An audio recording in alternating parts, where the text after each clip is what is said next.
ناظرین، ترائن کی دوسری جنگ کے بعد ہندوستان میں مسلمانوں کے لیے فتوحات کے بے شمار دروازے کھل چکے تھے۔ سلطان شہاب الدین محمد غوری کے ترک غلام اور غوری گورنر قطب الدین ایبک نے ایک ہی سال میں ہندوستان کے تمام بڑے علاقے فتح کر لیے۔ یہ سال ہندوستان کی تاریخ میں سب سے زیادہ فتوحات کا سال سمجھا جاتا ہے۔ آج کی ویڈیو میں ہم انہی فتوحات کے بارے میں آپ کو بتائیں گے۔ آپ دیکھ رہے ہیں تاریخ ہندوستان منی سیریز کی چوتھی قسط اور میرا نام ہے محمد اسامہ مرزا۔ ناظرین، 1192 میں قطب الدین نے غوری گورنر کی حیثیت سے دلی کا تخت سنبھالا تو ہندوستان کے لوگ شدید پریشانی میں مبتلا تھے۔ ایک ایسا حکمران ان پر مسلط ہو چکا تھا جو نہ تو اس سرزمین سے تعلق رکھتا تھا اور نہ ہی ان کی طرح بت پرست تھا۔ چنانچہ ترک گورنر قطب الدین کے پاس موقع تھا کہ اس ڈری سہمی عوام کے ساتھ اسی طرح برتاؤ کرتا جیسے ہندو مہاراجا اور راجے کیا کرتے، لیکن قطب الدین نے وہ کام کیا جس کی بدولت مسلمانوں نے صدیوں کے لیے دہلی کے تخت کو حکمرانی کا مرکز بنایا۔ قطب الدین ایبک نے اسلامی قوانین نافذ کیے اور رایا کے ساتھ بلا تفریق سلوک کیا، غریب عوام میں لاکھوں سونے کے سکے تقسیم کیے۔ اب لوگوں کے لیے خطرے کی کوئی بات نہیں تھی، انہیں ایک سخی، رحم دل اور عادل حکمران مل چکا تھا۔ لیکن خطرہ تو تھا، مگر ہند کے باقی علاقوں میں موجود چھوٹی چھوٹی راجپوتوں اور ہندوؤں کی دیگر ریاستوں کو، جنہیں چوہان کی معاونت حاصل تھی۔ قطب الدین ایبک نے ان تمام قلعوں میں اپنے وفادار تعینات کر دیے جو پرتھوی راج کے ماتحت تھے، جن میں راجستھان میں واقع ایک قلعہ رنتھا بور کا قلعہ بھی شامل تھا، جس میں راجہ چوہان شکار کے دنوں میں قیام کیا کرتا تھا۔ اس قلعے میں قطب الدین نے قوام الملک نامی شخص کو امیر مقرر کر دیا۔ غوری سلطنت میں امیر اور ملک قلعے کے محافظوں یا علاقے کے سرداروں اور فوجی عہدیداروں کے ٹائٹلز تھے۔ اسی طرح ایبک نے پرتھوی راج کے بیٹے گووند راجہ چہارم کو اجمیر دے دیا، کیونکہ وہ ایبک کی اطاعت قبول کر چکا تھا۔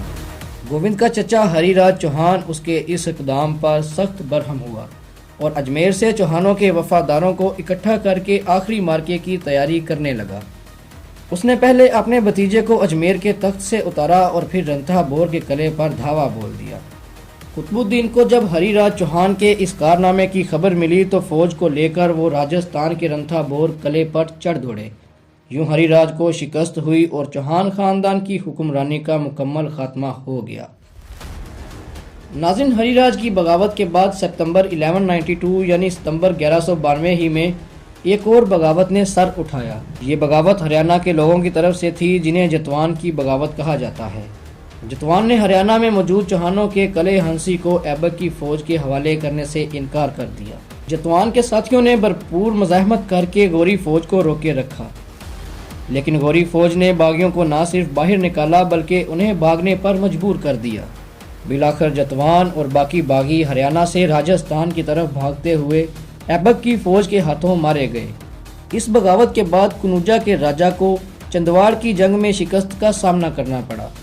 ناظرین، جو راجہ قطب الدین کی اطاعت قبول کرتا اسے نہ صرف قلعے میں رہنے دیا جاتا بلکہ حکمرانی بھی واپس نہ لی جاتی، وہ محض محصول ادا کرنے کا پابند ہوتا۔ ان دو قلعوں اور چندواڑ کی جنگ میں شکست کے ڈر سے راجپوتوں نے بڑے پیمانے پر مسلمان حکمران کی اطاعت قبول کرنا شروع کر دی۔ اب راجپوتوں کے بعد اگلا ہدف چوہان کا معاون گہادا والا خاندان تھا، جو اتر پردیش پہ حکمرانی کر رہا تھا۔ سرحدوں کو محفوظ بنانے اور ہند کی سرحدوں کو افغانستان کی غوری سرحدوں کے ساتھ ملانے کے لیے راستے میں موجود ان ریاستوں کا کنٹرول حاصل کرنا بے حد ضروری تھا۔ گہادا والا کے حکمران نے اطاعت قبول کرنے کی بجائے جنگ کا فیصلہ کیا، کیونکہ اس وقت ایبک کے پاس ان علاقوں پر حملہ کرنے کے لیے مناسب جگہ موجود نہیں تھی۔ راستے میں دو بڑے دریا حائل تھے، لیکن قطب الدین ایبک نے پہلے سے ہی حکمت عملی سوچ رکھی تھی۔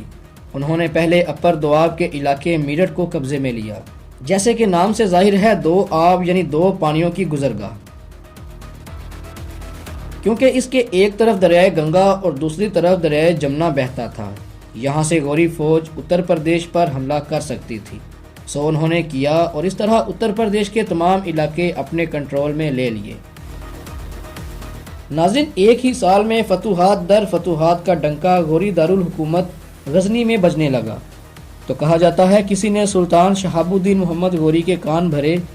قطب الدین پورے ہند پر قبضہ کر کے اپنی الگ سلطنت بنانے کا ارادہ رکھتا ہے، جبکہ خالد احمد نظامی ایک انڈین ہسٹورین نے لکھا ہے کہ سلطان شہاب الدین نے امور سلطنت چلانے کے لیے مشورہ لینا چاہا، اس لیے 1193 یعنی 1193 میں ایبک کو دربار میں طلب کیا۔ اور یہ بات سچ بھی ہے، کیونکہ اتنی زیادہ طاقت رکھنے کے باوجود قطب الدین ہمیشہ سلطان کے وفادار رہے اور ان کی وفات تک ہمیشہ ہر حکم پر عمل کیا، لیکن ان کی وفاداری سلطان تک ہی محدود رہی۔ جبکہ 1206 عیسوی میں غازی شہاب الدین کی شہادت کے بعد قطب الدین نے نئے غوری سلطان سے بغاوت کیوں کی، ہند میں اپنی بادشاہت کا اعلان کیوں کیا، سلطنت غلامہ کی بنیاد کیوں رکھی، یہ سب آپ جانیں گے اسی منی سیریز کی اگلی ایپیسوڈ میں۔ تب تک کے لیے اجازت دیجیے، اللہ حافظ۔